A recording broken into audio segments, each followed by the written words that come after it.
ஐந்தாம் பாகம். எனக்கு மாறுதல் எப்போது வரும்? சபை ஜீவியம்.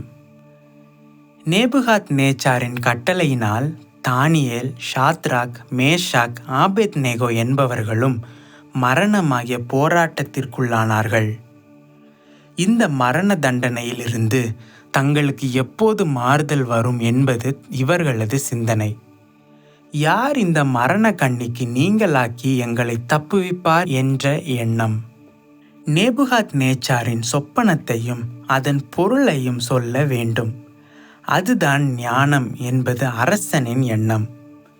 இதை சொல்லக்கூடாத ஞானிகள், அஞ்ஞானிகள் தன் நாட்டில் வாழ வேண்டாம் என்பது ராஜாவின் திட்டம். ஊரை, நாட்டை ஏமாற்றுகிற இவர்கள் கொல்லப்பட வேண்டும் என்பது ராஜ கட்டளை. இதனால் தானியேலையும் அவனுடைய நண்பர்களையும் கொலை செய்ய தேடுகிறார்கள். மரணத்துக்கு மாறுதல் வர தானியேல் செய்தது என்ன? ஆரியோகு என்பவன் கொலை செய்ய அதிகாரம் பெற்றவர்களுக்கெல்லாம் தலைவன். தானியேல் 2:14 பார். ஆரியோகோடே ஆலோசனையோடும் புத்தியோடும் தானியேல் பேசினான். ஆரியோகு என்பதற்கு வெனிரபிள், வணக்கத்துக்கு உரியவன் என்பது பொருள். மதிப்புக்குரியவன் என்றும் பொருள் கொள்ளலாம். இந்த ஆரியோகு யாரை கொலை செய்ய அதிகாரம் பெற்றிருக்கிறான்? உலக சாஸ்திரிகள், ஜோசியர்கள், சூனியக்காரர்கள், காலதாமதம் பண்ணுகிறவர்கள், கல்தேயர், பொய்யும் புரட்டுமானவைகளை சொல்லுகிறவர்கள் ஆகிய இவர்களை எல்லாம் கொலை செய்ய இவனுக்கு அதிகாரம் உண்டு. நேபுகாத் நேச்சார் என்பதற்கு மே ப்ராஃபெட் ப்ரொடெக்ட், தீர்க்கதரிசி பாதுகாவலாயிருப்பாராக என்பது பொருள். எரேமியா 27:6. நேபுகாத் நேச்சார் தன் அரசாட்சியின் ஆரம்ப நாட்களில் தேவனுடைய ஊழியக்காரன் எண்ணப்பட்டான்.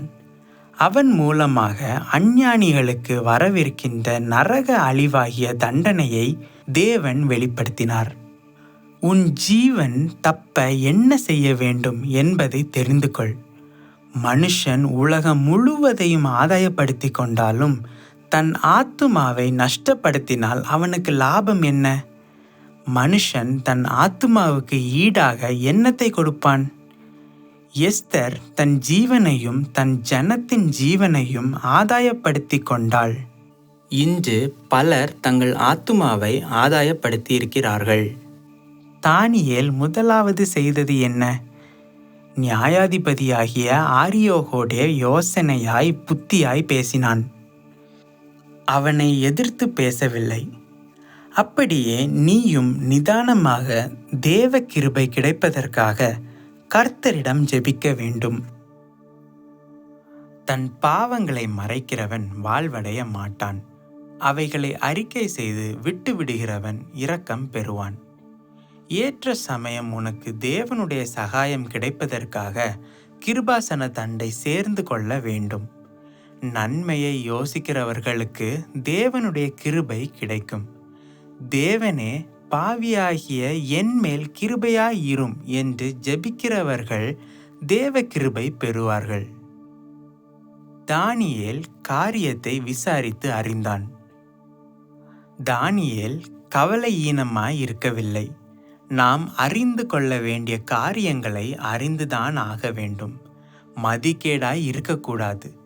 விசுவாசம் என்பதற்காக குருடர்களாய் இருக்கக்கூடாது. ரெபெக்காளின் கற்பத்தில் ஒரு தொந்தரவு.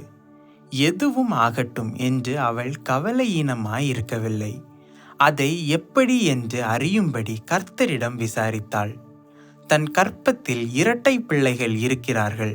அவர்களால் 2 விதமான ஜனங்கள் உலகத்தில் தோன்றுவார்கள். அதில் ஒரு ஜனம் மற்றதை பார்க்கிலும் உயர்ந்திருக்கும். மூத்தவன் இளையவனை சேவிப்பான் என்றும் அறிந்து கொண்டாள். ராஜாவாகிய தாவீதும் காரியங்களை கர்த்தரிடம் விசாரித்து அறிந்து கொள்ளும் பழக்கமுடையவனாக இருந்தான்.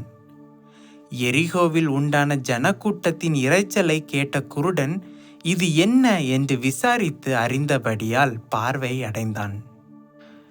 நீயும் விசாரித்து சத்தியத்தை அறிந்து கொள். பாவத்தின் தண்டனை என்ன என்று விசாரித்துப் பார்.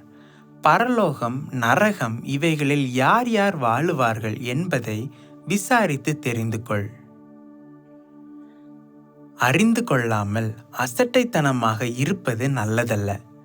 அறிவு உன் ஆத்துமாவுக்கு இன்பம். காரியங்களை அறிந்து கொள்வதினால் ஆபத்துகளுக்கு தப்பித்து கொள்ளலாம், ஜீவனை பாதுகாக்கலாம். ஆத்துமாவை சிநேகிக்கிறவர்களானால் ஞானமும் அறிவுமாக காரியங்களை அறிந்து வாழ வேண்டும். எரேமியா 6:16 வழிகளிலே நின்று பூர்வ பாதைகள் எவை என்று கேட்டு விசாரித்து நல்ல வழி எங்கே என்று பார்த்து அதிலே நடவுங்கள்.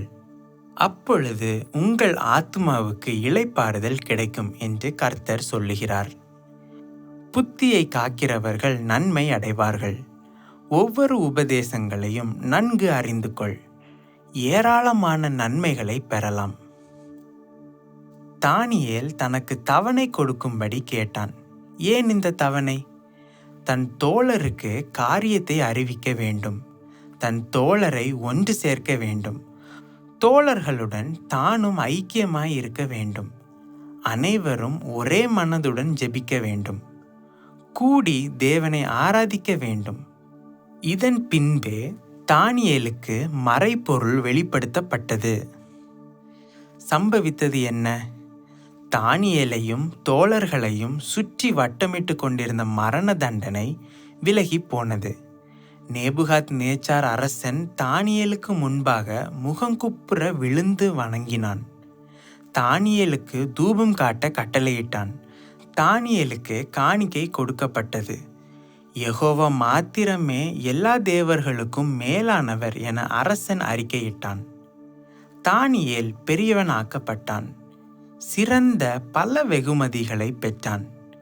பாபிலோன் மாகாணம் முழுவதுக்கும் அதிபதி ஆனான். சகல ஞானிகளுக்கும் மேலான பிரதான அதிபதி ஆனான். தானியேலின் தோழர்கள் பாபிலோன் மாகாணத்தின் காரியங்களை விசாரிக்கும் அதிபதிகள் ஆனார்கள். ராஜாவின் கொலு மண்டபத்தில் வீற்றிருக்கும் ஸ்லாக்கியத்தை தானியேல் பெற்றான். எத்தனை பெரிய மாறுதல்! இதன் காரணம் சபை கூடி ஆராதனை செய்து ஜெபம் செய்ததே காரணம். சபை ஜீவியம் உனக்கு ஜீவனுக்கு ஏதுவான மாறுதலை தரும். சபை ஜீவியம். தேவனுடைய சபையில் பாவிகள் நிலை நிற்க முடியாது. தேவனால் சம்பாதிக்கப்பட்ட சம்பாத்தியமே சபை. அப்போஸ்தலர் 20:28 வாசி. சபை என்பது தேவன் எழுந்தருளி இருக்கிற இடம். இயேசு கிறிஸ்துவாகிய கற்பாறை மேல் இது கட்டப்பட்டு வருகிறது. ரட்சிக்கப்படுகிறவர்கள்தான் இதன் அங்கம். இதை மேய்க்கும்படி பரிசுத்த ஆவியானவர் ஊழியர்களை நியமிக்கிறார். சபை என்பது கிறிஸ்துவின் சரீரம். அவரே அதன் தலை. தேவனுடைய அனந்த ஞானமானது, த மேனிஃபோல்ட் விஸ்டம் ஆஃப் காட், பரலோகத்திலுள்ள துரைத்தனங்களுக்கும் அதிகாரங்களுக்கும் சபையின் மூலமாக அதிகமாக அறியப்பட்டு கொண்டிருக்கிறது.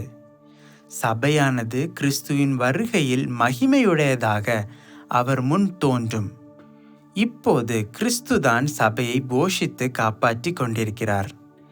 முதற்பேரானவர்கள் திரளானோர் சபையில் இருக்கிறார்கள். கிறிஸ்துவின் வருகையில் அவர்கள் கிறிஸ்துவின் விசேஷ இடத்தை பெறுவார்கள். ஊழியக்காரர்களும் தேவதூதர்களும் சபையில் நட்சத்திரங்களாய் இருக்கிறார்கள்.